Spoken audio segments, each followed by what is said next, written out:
Hello, everyone. Welcome to a new interview for the Women in Translation Initiative. Today, I have the pleasure of speaking with an extraordinary group of women who are at the forefront of a groundbreaking literary project. They are the translators behind Lunes o Martes, a collection of short stories by Virginia Woolf, and the first book in the Clásicos, accesibles, or adapted classics collection from Ciempiés, an independent self-managed publishing house. The team behind this project consists of talented female translators who collaborated to bring Woolf's voice to Spanish readers in a unique way. But let me introduce them to you first, and then they will tell you all about this journey together. So joining us are translators Victoria Barone, Romina Navarro, Maria Teresa Taylor Oliver, Cristina Marey Castro, Erika Cosenza, Agustina Chiripa. Welcome, all of you. And I would also like to mention Patricia Lavastier, Josefina Alipi, and Maria Galán Barrera as part of the project too, but unable to attend today to this interview. But they are still here with us. So welcome, everyone. Thank you. Thank you.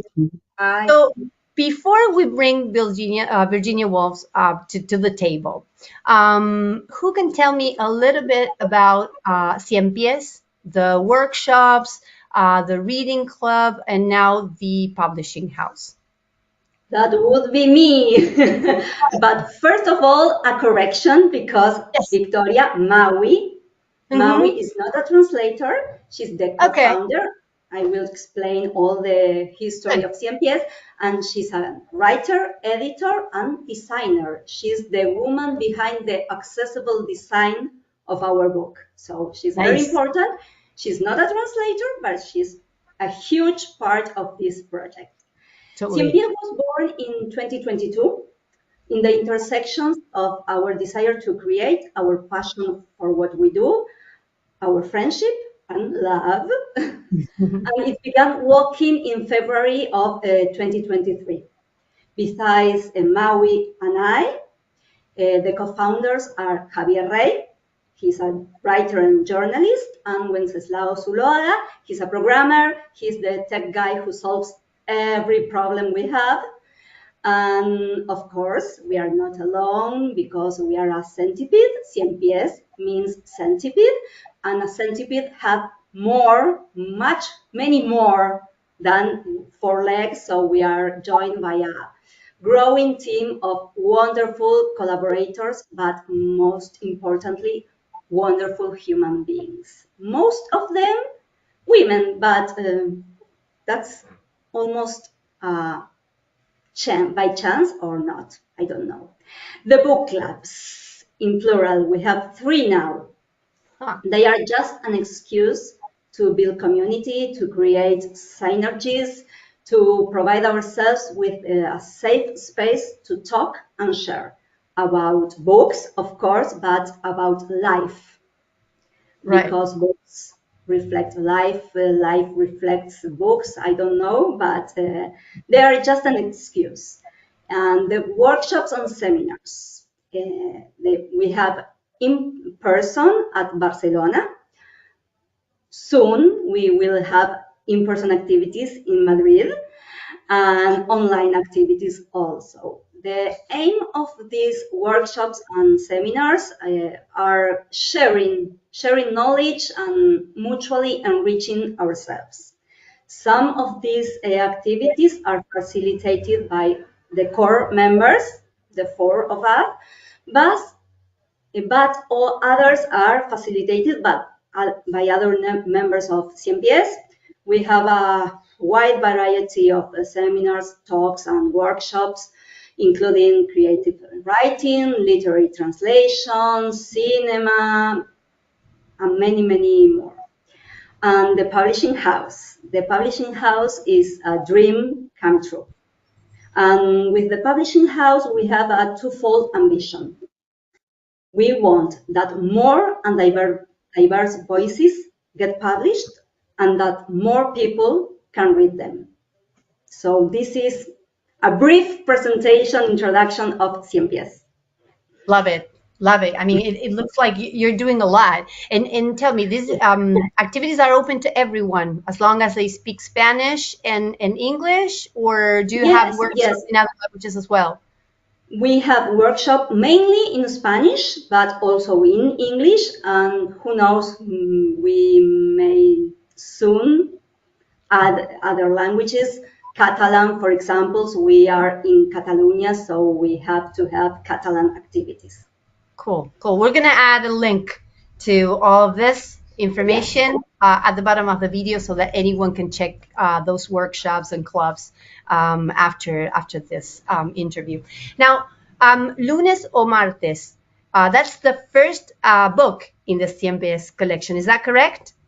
Yes, that's correct. We are being born. Right, with this one. Why did you choose this work to inaugurate the collection? Why this one? Well, the idea of translating this book was born before or maybe in parallel of considering for real, seriously, to found a publishing house. Because we admit it. You know, many people have this dream of having their own bar. We have the fantasy of having our own publishing house. So, but I was working with Patricia Labastien, with Pato, in another feminist collaboration translation project, and we were at the end of that project, and we already feeling nostalgic. So I came up with the idea of translating this book because this is among the lesser known books of Virginia Woolf. And then we said, wouldn't it be awesome to invite other people to translate it with us? And we invite them, and they all say, yes, of course, because let's be honest, how can anybody say no to translating Virginia Woolf, such a relevant, iconic feminist, and within the framework of a true, loving feminist cooperation? Meanwhile, at Ciempiés, we decided to go for it, to found our own press, and two and two make four. Virginia Woolf is an appealing name. It has an audience. It has a potential, commercial potential. Let's be honest. We need money to survive. And she fits perfectly the intentions of our collection. So Right. that's it. It's like I said, two and two, and that was the result. And did you know each other before getting together for this project, or some of I you? know everyone. Okay. I think I'm the glue of this project. Yes, yes. Good. It must have been very It fun. was the link. Yeah. Right, right. The connection between everyone in the group. Now, at the beginning, I was mentioning that this book is part of what you call Clásicos accesibles. Is that correct? Adapted Yes, classics. accessible, not adapted. Accessible class. Okay, accessible. So can you explain what makes a book accessible, and how this concept integrates into the project? What specific steps we're taking in the design? You were mentioning before there was a brain behind this. So what does it entail? Okay, hi Lucia. Hey, hi Victoria. There are several key points to consider when designing a book in an accessible way. The most important thing for me is the typography. It is necessary to use a non-serif font and a minimum size of 11 or 12 points and a line spacing of at least 18 points.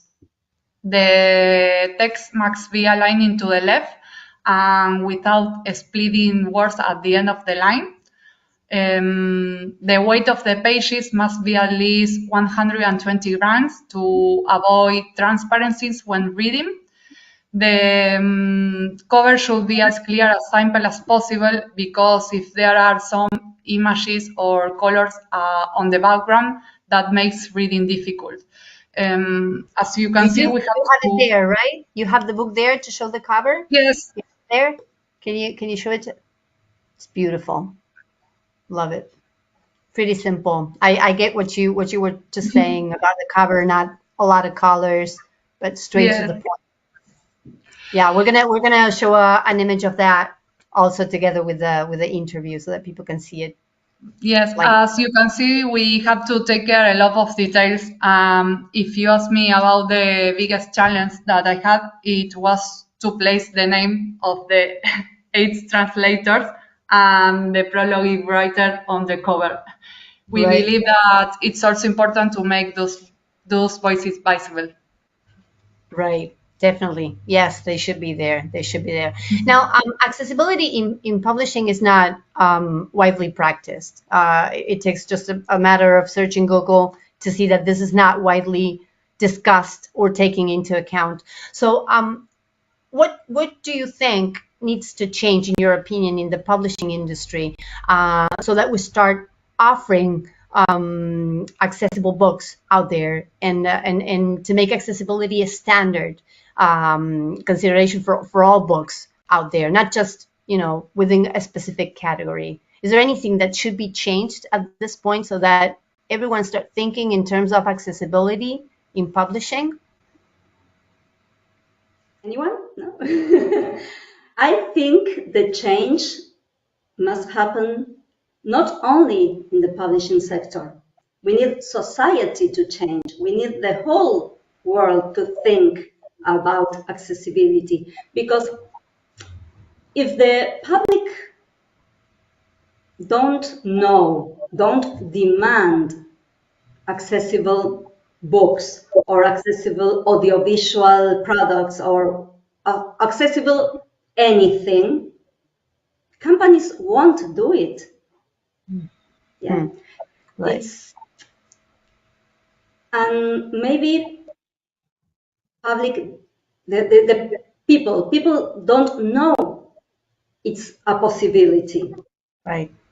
Right. Because It's Maui was yes, right. Yes, it's there. Right. We we are are consumers, as readers. We are the ones who have to demand it practically. Totally. Because So, if we don't if there's no demand, or if there's no request, if there's no need for it, the ones who need it, companies won't care. I mean, everything has to.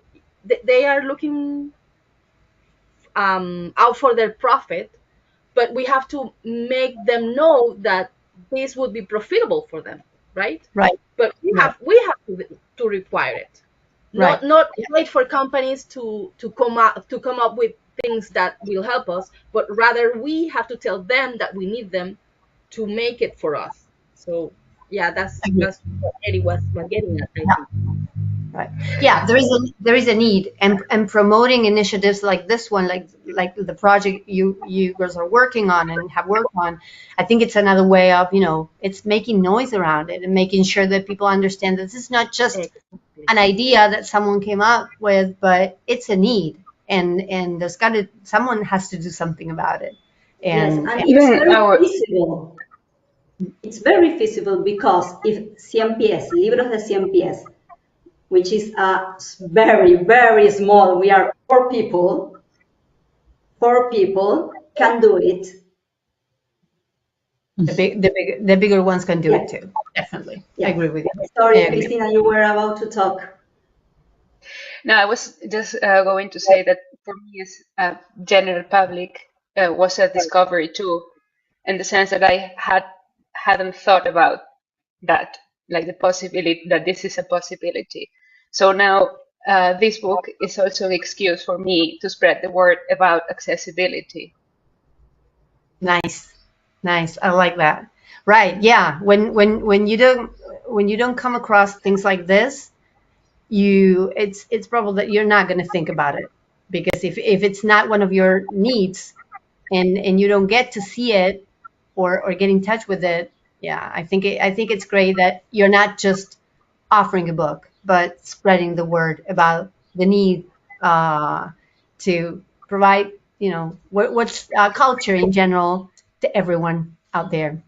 Now, the translation of the book is clearly for me, or at least that's how I see it, a collective feminist project, if you may.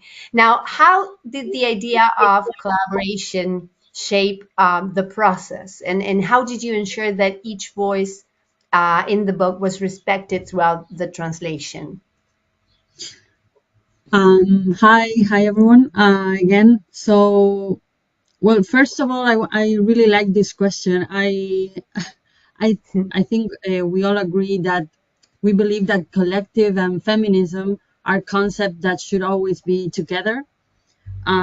Some of us in the past, like Erika mentioned before, already worked in collaboration with other colleagues, and we also spoke about the positive effect that it brings to the translation and to the people who are involved.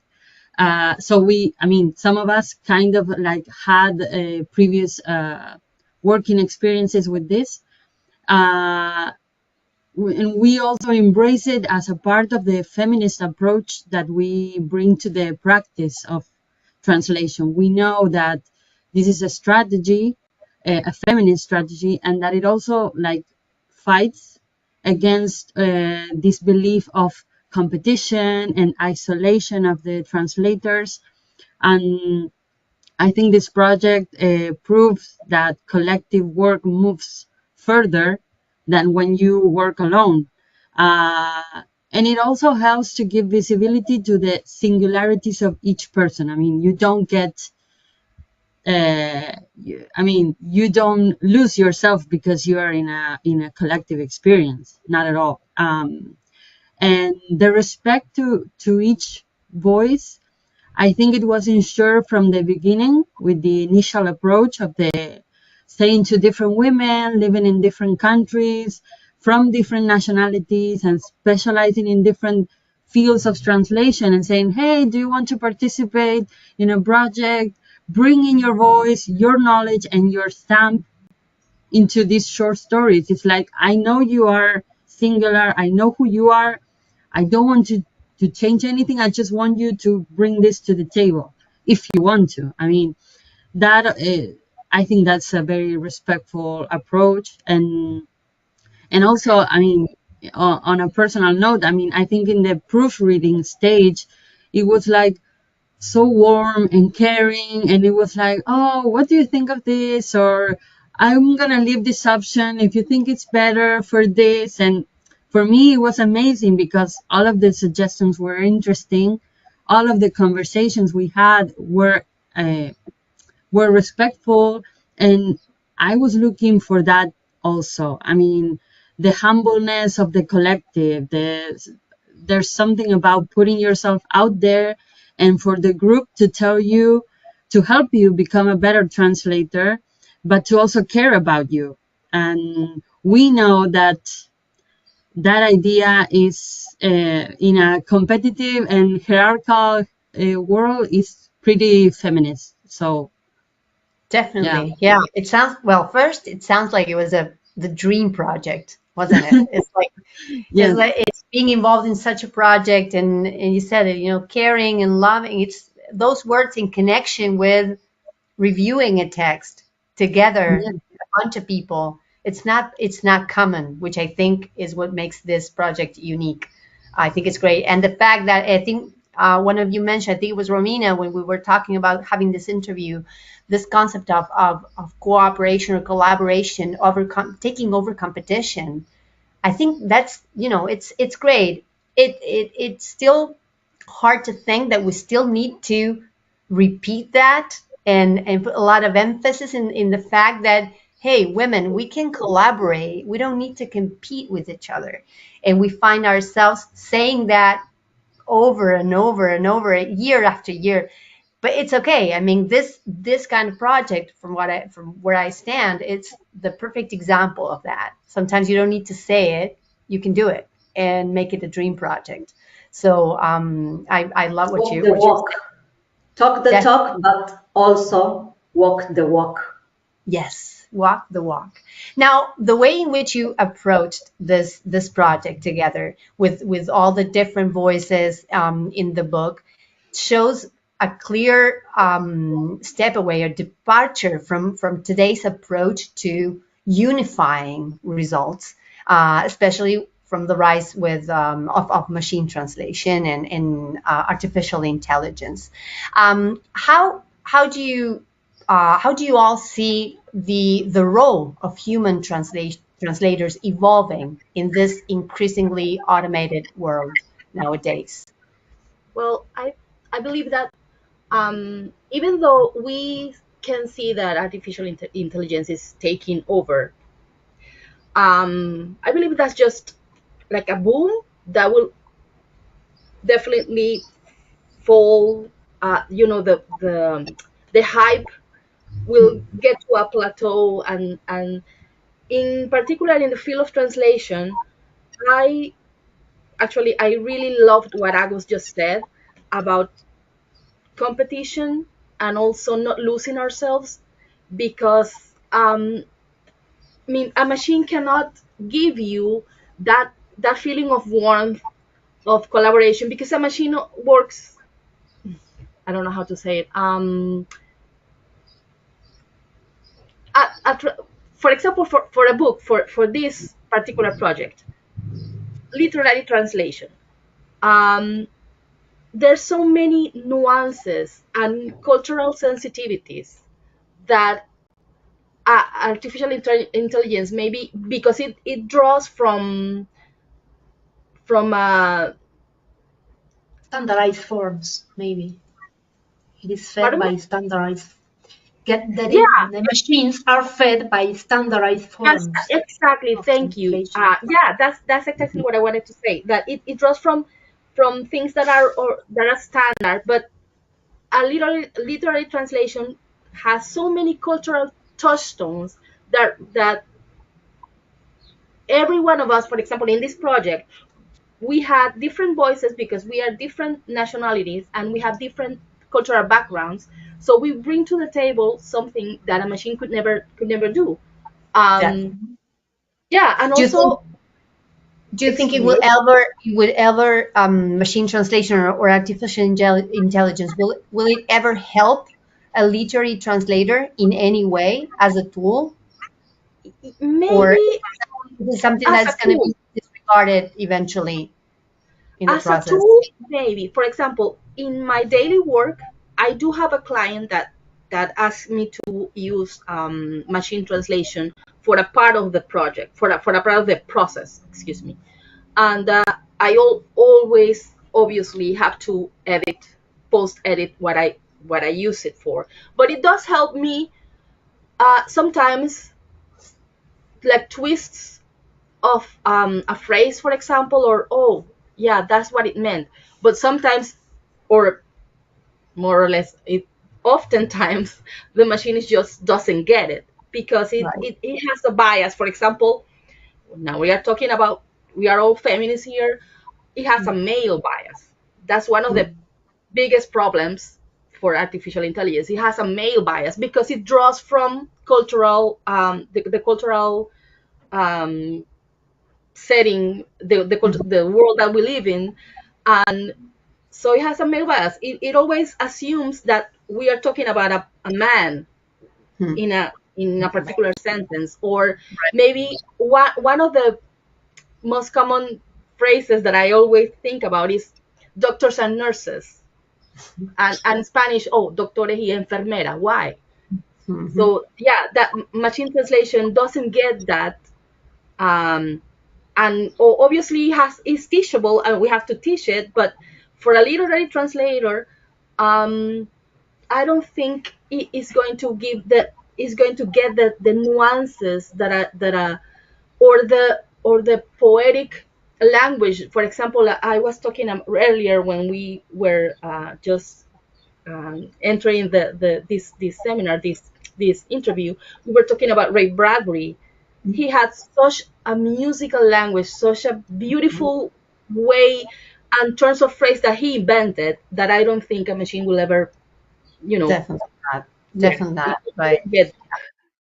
That's why And it is important to learn what it is, how it works, the limitations it has, and learn to use what what works for us and leave the rest aside. You know, I'm the kind of person that thinks, okay, it's a tool among many other tools out there, and I know for sure, and I'm that sure that I know that I'm getting recorded in this, and someone's going to watch this years after this. I'm sure it will never replace human translation the way we know it. But again, Also, you should learn how to use it. sorry, Lucia, building up on what Tess was saying, I think when we talk about artificial intelligence, we are talking about repetition, because that's what artificial intelligence does. Whereas in projects like this, which imply collective translation, we're talking about a collective construction of new realities. Because many things of what we are saying now and many things along the process have to do with changing, as Agustina was saying before as well, right? Like about something political, a change, which implies a change. Right. So that's something creativity. that exactly, creativity and right. It's what matters at the end of the day, definitely, especially in literary translation. Sorry, I just wanted to add, in particular for this project, for example, I found there was a reference to philosophy thing about Aristotle. I don't remember quite well. It was just a passing reference in the text, and it was just the background of what she was saying, what Virginia was saying, and I went into a rabbit hole, went down a rabbit hole trying to understand what she meant, and I realized that it's just two words, a phrase that she included was a reference to another things that I didn't particularly have to include in the translation, but I had to understand that in order to translate it. A machine can do that. I mean, a machine, it has all this knowledge database worldwide, but it cannot pinpoint exactly what a person is saying when it is not written out, and it's not written straightforward. Right. So, right. Yeah. Luckily, the decision at the end of the day is ours, which is a lot, Now, the presentation of the book will take place in a unique setting, right? Is it the English Cemetery of Malaga? How did you come up with that idea? And does that location hold any significance for the project? Well, that was the easiest choice. Actually, Patricia should be here explaining this because Patricia lives in Malaga and she works at the cemetery. So it was easy. She had the contacts. And then when we were thinking about the date and those this stuff, we thought, okay, all these witches presenting Virginia Woolf book in Halloween and at the cemetery. I mean, it was awesome. It was right. hallucinating. It's very original. It's a very original idea. Yes. Yes, but beyond that, the cemetery has an important historical significance. This was the first Protestant cemetery on mainland Spain. It was created in 1831 by the British Council in Malaga. It is an operational cemetery and a historic monument with beautiful gardens and that date back to the 19th century. So the setting was very related to England too. And also here lie the remains of many notable figures from Europe and Spain, including the writer Gerald Bernard, who was a member of the Bloomsbury group, where Virginia was a core member, and he was also a close friend of Virginia's and her husband. They exchange letters regularly, so he and his wife are in this cemetery. And also the cemetery is a cultural center run by a non-profit foundation, and several events take place there, including book presentations. So it was everything fit perfectly. It's like the perfect setting. for our first presentation, it was the perfect setting. Definitely. And anyone can attend, right? It's open to everyone? Yes, the presentation? It's public, open to anyone, of course. Good. And we're gonna also, when is it? When is the date? It's September, October? October 30. It couldn't be on October 31st. That would be real Halloween, but it was near. You're gonna get ready for Halloween. Right. That weekend. It was near, so part of joke, but also seriously, it was the best place. And also, there is another colorful note about Malaga City. From there was born the famous Spanish bailaora, who named Pepita de Oliva. She was the grandmother of Vita, Virginia's lover. So there was some connection, affective connection between Virginia Woolf and Malaga too. Malaga. Oh, I imagine the energy that is going to be there. You're going to have in that presentation that day. Yes. And also, just to give some advance, that on November 30, there will be the second big presentation in Barcelona. We will be announcing the details, but it will be a whole morning of conference dedicated to Virginia with the book presentation. We will give details soon, and we are also exploring different settings in Madrid, Zaragoza, and many cities of Spain first. So we will keep informing about the next events we will have. But we are thinking to do in as many cities as possible. Awesome, that's great. Let us know when you're in Latin America too. Yes, that's the idea. Yes, that's the idea. The book will be printed in Argentina. We are just starting to contact printers in Argentina because we need to print there because of the costs. We cannot go to Latin America and Argentina with Spanish cost. That's so what we are printing there. Publishing houses are doing nowadays. Yeah, they are having second versions, different versions in Latin America to make them accessible to everyone. On this side of the world. I think it's great that you're coming this way where I am. Now, what do you hope readers will take away from this edition of Lunes o Martes? Is there a broader message or impact that you hope your work will achieve beyond the book itself? I can answer this one if you want. I mean, I was thinking about this when the previous questions were raised. I mean, what you said before, I mean, what Maui said about accessibility and the whole feminist approach. I mean, we as translators are always talking about visibility and how before translators were pushing for visibility. I mean, people thought that books were like conversations. I mean, they still believe that because I see important publishing houses that have conversations with a foreign author and the interviewer, and it's like I see that and I see that someone is missing in that conversation because the person is doing question based on what she or he has read as the translation, but she's not involving the translator in the conversation. So it's like a bit like, I don't know, I'm missing out on something. There's someone who should be in this table and it's not. And I think what happens with visibility and with accessibility is what we said before. We didn't even know that there were people that were probably not reading because because no one was thinking about them.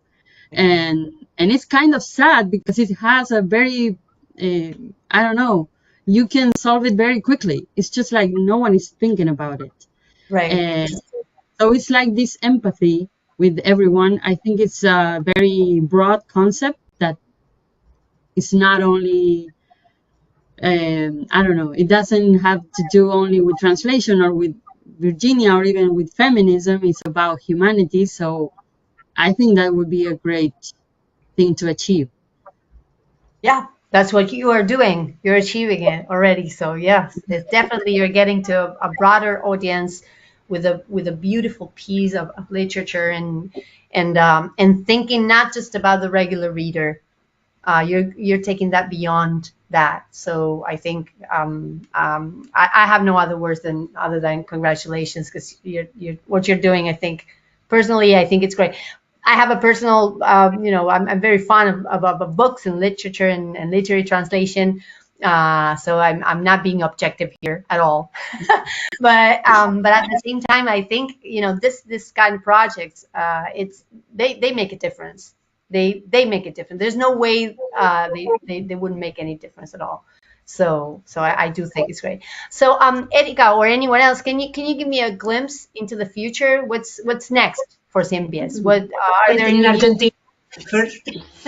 Yes, aside from first presenting? printing book in Argentina. But as we were saying, Libros del Ciempiés is a small, independent, self-managed publishing house.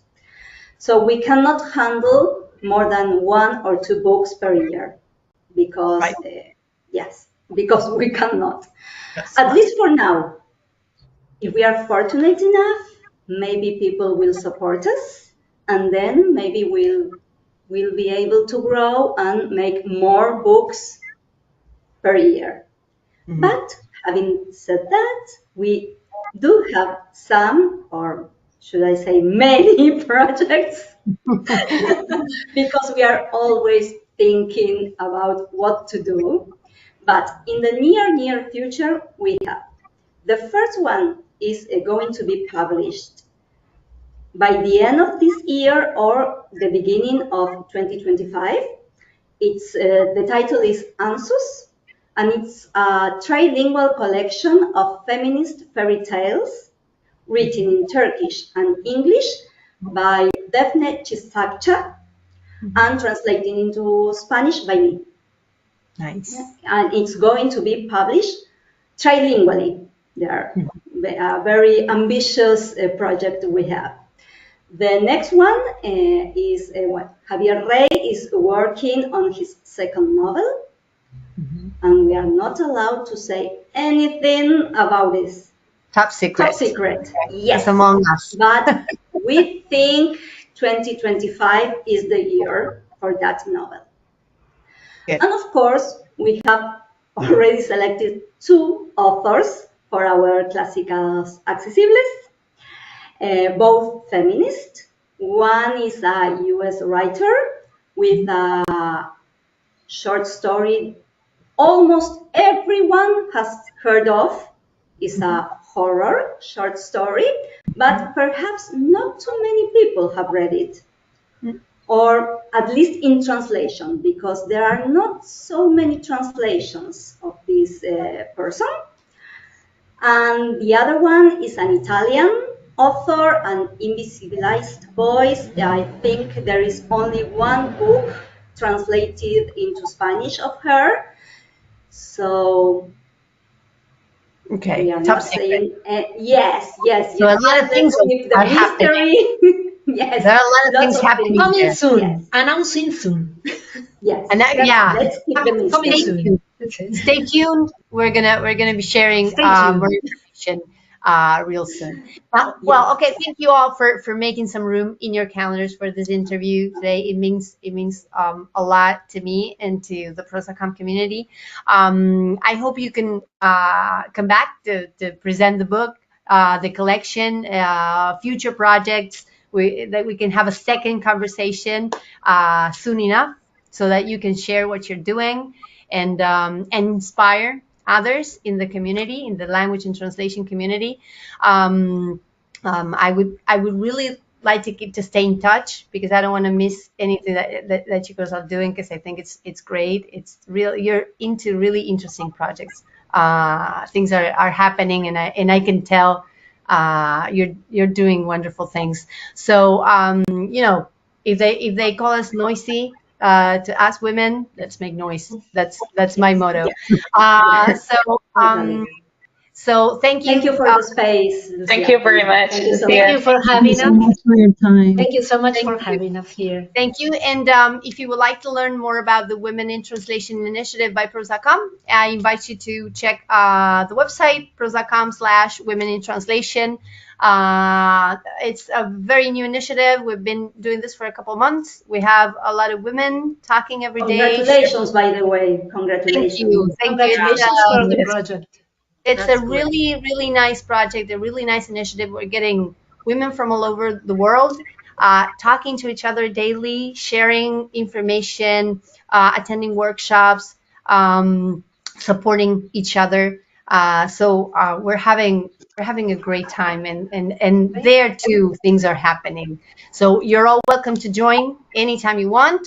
And like I said, hopefully we can see each other in Argentina when they get the book published, and in future interviews and conversations for future projects. Thank you again. Thank you, Lucia. Take care. Thanks everyone for joining today. Bye. Thank you. Bye. Bye.